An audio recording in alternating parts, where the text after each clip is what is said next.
Hello മക്കളെ, അപ്പോൾ ഇന്ന് നമ്മൾ ടൈട്രേഷനെ കുറിച്ചിട്ടാണ് നിങ്ങൾക്ക് പറഞ്ഞു തരാൻ പോകുന്നത്. അതായത് പ്രാക്ടിക്കൽസിൽ സ്ഥിരമായിട്ട് കണ്ടുവരുന്ന ഒരു ഡൗട്ട്സ് ആണ് ഈ ടൈട്രേഷൻ്റെ കാര്യം അല്ലേ. വോളിയോമെട്രിക് അനാലിസിസിന് അങ്ങോട്ട് കയറി നിൽക്കുമ്പോഴേ ഒരു പേടിയാ, എന്തൊക്കെയാ ചെയ്യേണ്ടത് ഏതൊക്കെയാ ചെയ്യേണ്ടതെന്നൊക്കെ ഉള്ളത് അല്ലേ. അപ്പോൾ ഇന്ന് നമ്മൾ ചെറിയ കുറച്ച് എക്സാമ്പിൾസ് ഒക്കെ വെച്ചിട്ട് നിങ്ങൾക്കത് ഈസി ആക്കി തരാൻ പോവാണ്. ഓക്കെ, അപ്പോൾ നിങ്ങൾ ചിലപ്പോൾ ഇത് നേരത്തെ കണ്ടു കാണും, ചിലവർ നേരത്തെ പോലും കണ്ടു കാണത്തില്ല, ചിലവർ ആദ്യമായിട്ട് കാണുന്നവർ കാണും, ഒക്കെ ഉണ്ടാവും അല്ലെ. ഇപ്പൊ ഇത് നമ്മുടെ കമ്മ്യൂണിറ്റി അഡ്മിൻസ് എല്ലാവരും കൂടി ചേർന്നിട്ട് ഉണ്ടാക്കിയിട്ടുള്ളൊരു സ്ട്രാറ്റജി ആയിട്ടുള്ളൊരു നിങ്ങൾക്ക് വേണ്ടി സൂപ്പർ ബാച്ചസിന് വേണ്ടിയിട്ട് മെയിൻ ആയിട്ട് ഉണ്ടാക്കിയിരിക്കുന്ന പ്രാക്ടിക്കൽ നോട്ട്സ് ആണ്. സോ നിങ്ങൾക്ക് അതാണ് ഇന്നിവിടെ പറഞ്ഞു തരാൻ പോകുന്നത്. ടൈട്രേഷൻ എക്സസൈസ് അല്ലെ. നമ്മള് ടൈട്രേഷൻസ് പല രീതിയിൽ ചെയ്യുന്നുണ്ട്. വോളിയോമെട്രിക് അനാലിസിസ് ത്രൂ ആണ് നമ്മൾ ടൈട്രേഷൻ തന്നെ ചെയ്യുന്നത് അല്ലെ. ടൈട്രേഷൻ പല രീതിയിൽ നമുക്ക് ചെയ്യാം, പക്ഷെ നമുക്ക് +2 ലെവലില് വോളിയോമെട്രിക് അനാലിസിസ് എന്ന് പറഞ്ഞിട്ടാണ് നമ്മളെ ആ ഒരു ഏരിയയിലേക്ക് കൊണ്ടുവരുന്നത്. അപ്പൊ നമുക്കിവിടെ ആസിഡ് ബേസ് ടൈട്രേഷന്റെ കുറച്ച് കാര്യങ്ങൾ പഠിക്കാം. അതായത് ഒരു ആസിഡും ഒരു ബേസും തമ്മിലുള്ള ടൈട്രേഷൻ, അത് സ്ട്രോങ് ആവാം, വീക്ക് ആവാം. അപ്പൊ ഇവര് തമ്മിലുള്ള കുറച്ച് ചേരായ്മകളും കുറച്ച് ചേർന്നതും ഒക്കെ ആയിട്ടുള്ള സംഭവം.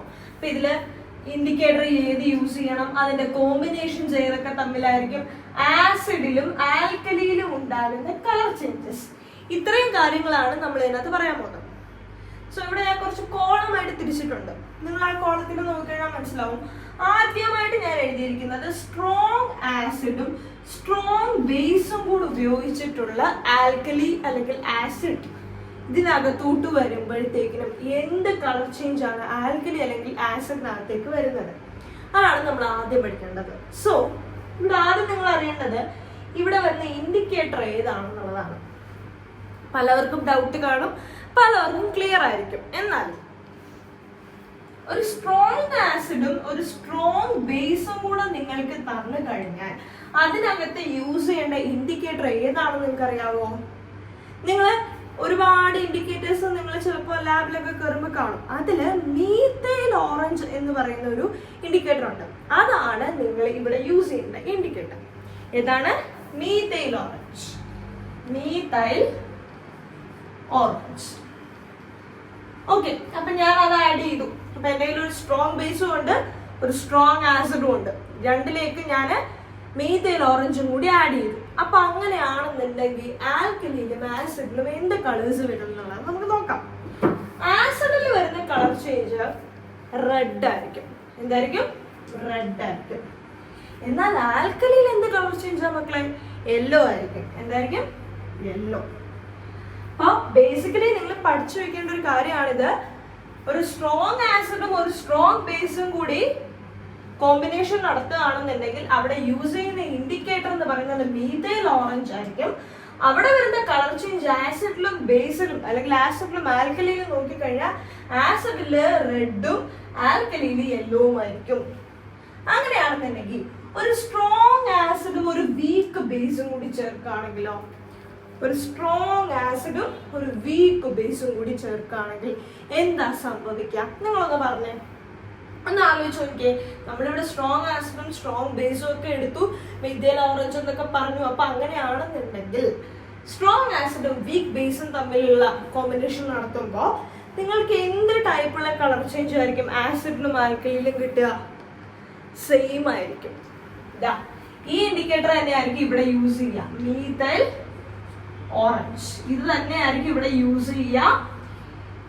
ആസിഡിൽ വരുന്ന കളർ ചേഞ്ച് റെഡ് തന്നെ ആയിരിക്കും, ആൽക്കലിയിൽ വരുന്നത് യെല്ലോ തന്നെ ആയിരിക്കും. മനസ്സിലായോ? ഓക്കെ അല്ലേ? ഇനി ഇതേ കോമ്പിനേഷൻ നിങ്ങൾ വീക്ക് ആസിഡിലും സ്ട്രോങ് ബേസിലും ഒന്നിട്ട് നോക്കിയേ.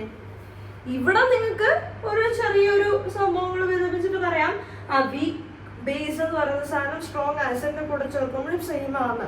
പക്ഷേ നിങ്ങൾക്ക് വീക്ക് ആസിഡും സ്ട്രോങ് ബേസും ആണ് തരുന്നതെങ്കിലോ അത് പറ്റത്തില്ല. മിക്ക സ്കൂളുകളിലും ഇതായിരിക്കും തരുന്നത്. ഏത്? ഒരു വീക്ക് ആസിഡും ഒരു സ്ട്രോങ് ബേസും. നിങ്ങൾക്ക് ടൈട്രേഷന് മിക്ക സ്കൂളുകളിലും തരുന്ന സാധനമാണ് ഇത്. അപ്പൊ നിങ്ങൾ ഇതാണ് പ്രാക്ടിക്കൽ മെയിൻ ആയിട്ട് പഠിക്കേണ്ടത്. എന്ന് പറഞ്ഞ് ഇത് പഠിക്കാതെ പോകരുത്. ഇത് നിങ്ങൾക്ക് ചിലപ്പോൾ ചോദിക്കാം. പക്ഷേ കൂടുതൽ സ്കൂളുകളിൽ കണ്ടുവരുന്ന സാധനം ഇതാണ്, weak acid plus strong base.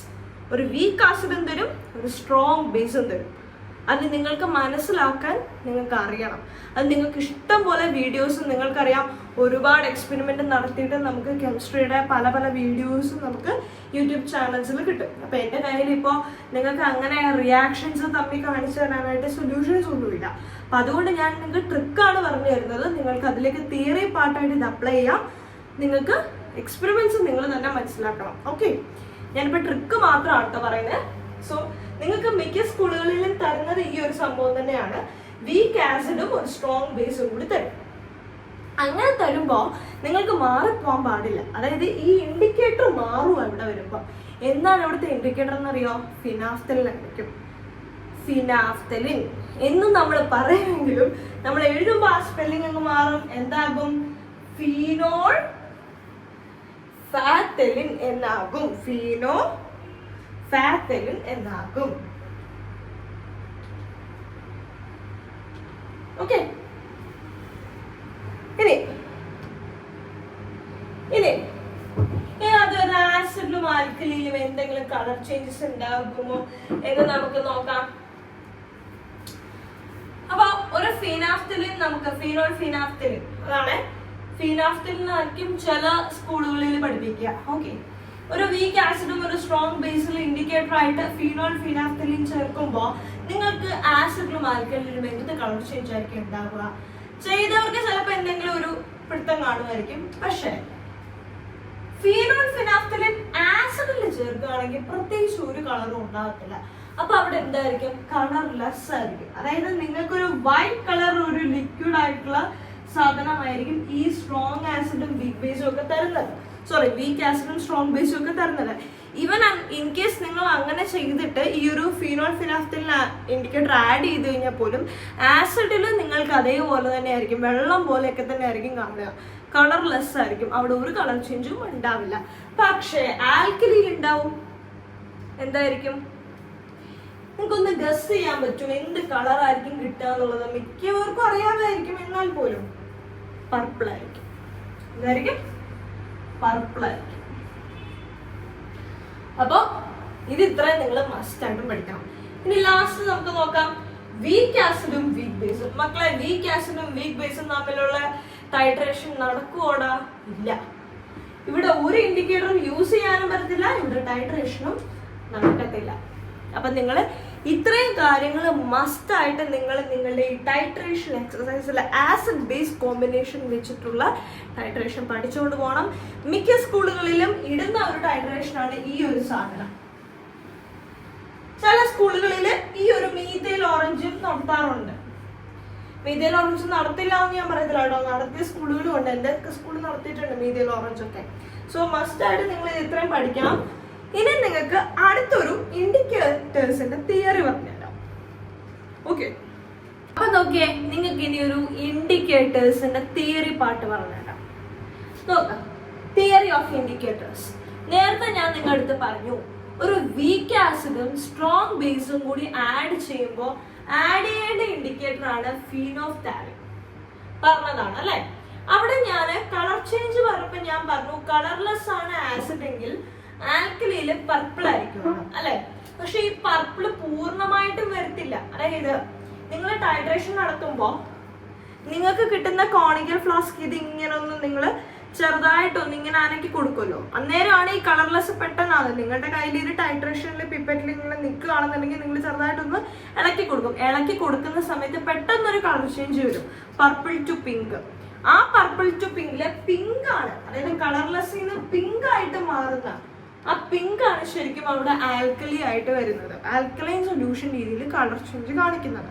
So purple എന്ന് നേരത്തെ പറഞ്ഞത് നിങ്ങൾക്ക് ഡൗട്ട് തോന്നാതിരിക്കാൻ വേണ്ടിയിട്ടാണ് ഇപ്പൊ പറയുന്നത്. പർപ്പിൾ അല്ല എക്സാക്ട് വരുന്നത്, പിങ്ക് ആയിരിക്കും, കളർലെസ് ടു പിങ്ക് ആയിരിക്കും. അത് നിങ്ങൾക്ക് സംശയം വരരുത് കേട്ടോ. അതിന് വേണ്ടിയിട്ടാണ് ഞാൻ ഇപ്പൊ ജസ്റ്റ് നിങ്ങൾക്ക് തിയറി പറഞ്ഞു തരാൻ പോവാണ്. അപ്പൊ നിങ്ങൾ ഒരു ഇൻഡിക്കേറ്റർ എടുക്കുകയാണെങ്കിൽ നമ്മൾ മീഥൈൽ ഓറഞ്ച് എടുക്കുന്ന ഇൻഡിക്കേറ്റേഴ്സ്, അതായത് നമ്മൾ എടുക്കുന്ന കോമ്പിനേഷൻ ഓഫ് ആസിഡ് ബേസിൽ നിങ്ങൾ ഇൻഡിക്കേറ്റർ മീഥൈൽ ഓറഞ്ച് ആഡ് ചെയ്യുകയാണെങ്കിൽ അതിന്റെ pH വാല്യൂ മാക്സിമം 3.2 to 4.5 ഇടയ്ക്ക് നിൽക്കണം.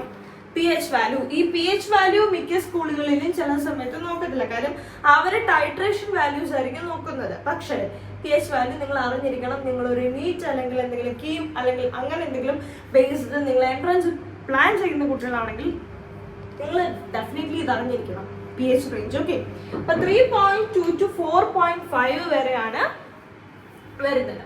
ഇനി ഇവിടുത്തെ കളർ ചേഞ്ച് എങ്ങനെയായിരിക്കും? റെഡ് ടു യെല്ലോ ആണ്, അത് ഓൾറെഡി നമ്മൾ നേരത്തെ പറഞ്ഞു. ഇനി ഫീനോഫ്താലിൻ എന്ന് പറയുന്ന സാധനത്തിലേക്ക് വരികയാണെന്നുണ്ടെങ്കിൽ അവിടെ എങ്ങനെയായിരിക്കും മക്കളെ pH റേഞ്ച് എന്നറിയാവോ? 8.3 to 10.5. എന്താണ് 8.3 to 10.5? ഇതിനിടയ്ക്ക് നിങ്ങളുടെ pH വാല്യൂ നിൽക്കണം, മനസ്സിലായോ?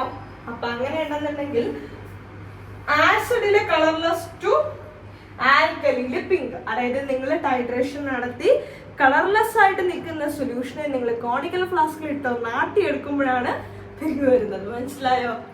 അപ്പൊ അവിടെ ചെറിയൊരു വേരിയേഷൻസ് കാണും, പർപ്പിൾ ടു പിങ്ക് എന്നുള്ളത്. ആ പർപ്പിൾ എങ്ങനെ വന്നു എന്ന് ചോദിച്ചു കഴിഞ്ഞാൽ ഈ കോണിക്കൽ ഫ്ലാസ്ക് ഇട്ട് അനക്കുമ്പോൾ നിങ്ങൾക്ക് ചെറുതായിട്ട് തോന്നും ഈ പർപ്പിൾ ആയാലോ, പിന്നെ നിങ്ങൾക്ക് പിങ്ക് കിട്ടിയാലേ അത് കറക്റ്റ് ആയിട്ട് വരത്തുള്ളൂ. സോ ആൽക്കലിയിൽ വരുന്ന കളർ എന്തായിരിക്കും? പിങ്ക് ആയിരിക്കും, മനസ്സിലായോ? ഇത്രയാണ് നിങ്ങളുടെ ടൈട്രേഷൻ സംബന്ധിച്ചിട്ടുള്ള തിയറി. ഇനി നിങ്ങൾക്ക് ഒരു സെൽഫ് ഇൻഡിക്കേറ്റർ എന്നുള്ള രീതിയിലും കൂടി നിങ്ങൾക്ക് രണ്ടെണ്ണം വരും. ഓക്കെ, അത് നിങ്ങൾക്ക് കുറച്ചൊരു റിഡോക്സ് റിയാക്ഷൻ എന്ന് പറയുന്ന റിയാക്ഷൻ ഒക്കെ വെച്ചിട്ടാണ്. നിങ്ങൾക്ക് ഇത്രയും ഡീറ്റെയിൽ ആയിട്ട് ശരിക്കും അതിനകത്ത് പഠിക്കേണ്ടി വരുന്നില്ല. അപ്പൊ അതുകൊണ്ട് തന്നെ ഇപ്പൊ നീറ്റ് ഓറിയന്റഡ് ആണ് നിങ്ങൾ പഠിക്കുന്നെങ്കിൽ മാത്രമേ അങ്ങനെ പഠിക്കേണ്ടതുള്ളൂ. അപ്പൊ നിങ്ങൾ നീറ്റ് ഓറിയന്റഡ് ആയിട്ടൊന്നും അല്ല ഇപ്പൊ പഠിക്കുന്നത്, ജസ്റ്റ് പ്രാക്ടിക്കൽസിന് വേണ്ടിയിട്ടാണ്. അതുകൊണ്ട് ഞാൻ അത് വലുതായിട്ട് ഡീറ്റെയിൽ ആയിട്ട് ഇതിനകത്ത് പുഷ് ചെയ്ത് പറയുന്നില്ല. എന്നാലും നിങ്ങൾക്ക് KMnO4 എന്ന് പറയുന്ന റിയേജന്റ് തരികയാണെങ്കിൽ, കേട്ടോ മക്കളെ, KMnO4 എന്ന് പറയുന്ന റിയേജന്റ് നിങ്ങൾക്ക് തരികയാണെന്നുണ്ടെങ്കിൽ നിങ്ങൾക്ക് ഇത് നടത്തുമ്പോൾ, ഇതിനെ ഓക്സിഡൈസ് ചെയ്യുമ്പോൾ ഏതിൽ നിന്ന് എന്തിലേക്ക് എൻഡ് പോയിന്റിൽ കളർ ചേഞ്ച് വരുന്നു എന്നുള്ളത് മനസ്സിലാക്കണം. KMnO4 എന്ന് പറയുന്ന ഒരു സാധനം തരികയാണെന്നുണ്ടെങ്കിൽ, ഒരു ആസിഡ് അല്ലെങ്കിൽ ഒരു ബേസ് നിങ്ങൾക്ക് തരികയാണെന്നുണ്ടെങ്കിൽ ഇവിടെ എന്തായിരിക്കും നടക്കുന്നത്? റെഡ്യൂസ് ചെയ്യാണ്, റിയേജന്റ് റെഡ്യൂസ് ചെയ്യാണ് ചെയ്യുന്നത്. അപ്പോൾ ഇതൊരു ഓക്സിഡേഷൻ റിയാക്ഷൻ സ്റ്റെപ്പ് തന്നെയാണ്. നിങ്ങൾ ഡീറ്റെയിലിംഗ് ആയിട്ട് പഠിക്കാത്തത്, അല്ലെങ്കിൽ ഇപ്പൊ ഞാൻ ഡീറ്റെയിലിംഗ് ആയിട്ട് പറയാത്തത്, അതൊരു നീറ്റ് ഓറിയന്റഡ് സിലബസ് ആയതുകൊണ്ടാണ് നിങ്ങളിപ്പോൾ പ്രാക്ടിക്കൽസിന് വേണ്ടിയിട്ടാണ് പഠിക്കുന്നത്. അപ്പൊ നിങ്ങൾ അതിന്റെ ഷോർട്ട് കട്ട് മെത്തേഡ്സ് അറിഞ്ഞിരുന്നാൽ മതി. അപ്പൊ KMnO4 എന്ന് പറയുന്ന സംഭവം ഒരു സെൽഫ് ഇൻഡിക്കേറ്റർ ആണെന്ന് അറിയാം. ഈ സെൽഫ് ഇൻഡിക്കേറ്റർ എപ്പോഴും കളർലെസ് ആയിട്ട്, കളർലെസ്സിൽ നിന്ന് ഒരു ലൈറ്റ് പിങ്ക് ഷെയ്ഡിലേക്കായിരിക്കും പോവുക. ഇവിടെ യൂസ് ചെയ്യുന്ന ഇൻഡിക്കേറ്റർ ആണ്, സെൽഫ് ഇൻഡിക്കേറ്റർ തന്നെയാണ്, പക്ഷെ ഇവിടെ യൂസ് ചെയ്യുന്ന ഇൻഡിക്കേറ്റർ ഫിനാഫ്തലിനായിട്ട് പറയാറുണ്ട് ചില സമയങ്ങളിൽ. ഓക്കെ, ഇതൊരു റിഡോക്സ് ടൈട്രേഷൻ ആയിട്ടാണ് കേട്ടോ പറയുന്നത്. റിഡോക്സ് ടൈട്രേഷൻ ആണിത്, ഇവിടെ റിഡോക്സ് ടൈട്രേഷൻ ആണ്. ഇതൊരു സെൽഫ് ഇൻഡിക്കേറ്റർ മെത്തേഡ് ആണ്. ഇതിനെ colourless to less pink, pink ചെറുതായിട്ട് വരുന്ന കളറിൽ അങ്ങനെയായിരിക്കും, ലെസ് പിങ്ക് ഇൻ കളറിലായിരിക്കും അതും വരുന്നത്. ഇത്രയാണ് നിങ്ങളുടെ ടൈട്രേഷനെ കുറിച്ചിട്ട് നിങ്ങൾ അറിഞ്ഞിരിക്കേണ്ടത്. പിന്നെ നമ്മളുടെ പ്രാക്ടിക്കൽ നോട്ട്സിൽ ഞാൻ എക്സ്ട്രാ ആയിട്ട് നിങ്ങൾക്ക് അയക്കുമ്പോൾ എപ്പോഴും ഇടുന്നതാണ് ആസിഡിക് മെട്രിയും ആൽക്കലിമെട്രിയും. അത് രണ്ടും നിങ്ങൾ മസ്റ്റ് ആയിട്ട് പഠിച്ചു വെക്കണം. അസിഡിമെട്രി ആൽക്കലിമെട്രി എല്ലാം ഈ ടൈട്രേഷൻ റിലേറ്റഡ് ആയിട്ട് നിങ്ങൾക്ക് വരുന്നതാണ്. സോ ഇതിൽ ഇനി എന്തെങ്കിലും ഡൗട്ട്സ് നിങ്ങൾക്കുണ്ടെങ്കിൽ ത്രൂ കമന്റ് ബോക്സിൽ നിങ്ങൾ പറയണം കേട്ടോ.